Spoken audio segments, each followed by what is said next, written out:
ஒரு பிரபல பிரசிடென்ட், அவர் தான் இருக்கிறதுலே பெஸ்ட் பிரசிடென்ட் சொல்லுவாங்க, ஆப்ரஹாம் லிங்கன். ஆப்ரஹாம் லிங்கனுடைய பயோகிராஃபியில் எழுதியிருக்கிறார். ஒரு முறை ஒரு பெரிய பணக்காரர் அவரை பார்க்க வேண்டும் என்று கேட்டார். ஆப்ரஹாம் லிங்கன் டைமே இல்லை. அப்போ மார்னிங் 5 o'clock வாங்கன்னு சொல்றாங்க. இவரு 5 மணிக்கா, சரி ஜனாதிபதி சொல்லிட்டாரு 5 மணிக்கு போவோம் அப்படின்ட்டு 4:45 போயிட்டார். காலையில் ஏர்லி மார்னிங். உங்களுக்கு தெரியும் அமெரிக்காலாம் காலையில் எப்படி இருக்கணும். 4:45 போயிட்டார். போனா ஆப்ரஹாம் லிங்கன் உள்ள ஒருத்தரோட பேசிட்டு இருக்கிறார். இவருக்கு நமக்கே 5 மணி அப்பாயின்மெண்ட், இந்த ஆள் வேற யாருக்கும் 4:30 மணிக்கு அப்பாயின்மெண்ட் கொடுத்துருக்காரு. இந்த ஜனாதிபதி தூங்குவாரா மாட்டாரான்னு யோசிச்சுட்டே இருக்கிறார்.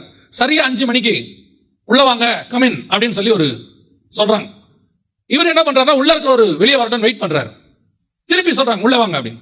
உள்ள போய் இவர் அப்படியே தேடுறாரு. லிங்கன் கேட்டாராம், என்ன தேடுறீங்க அப்படின்னு.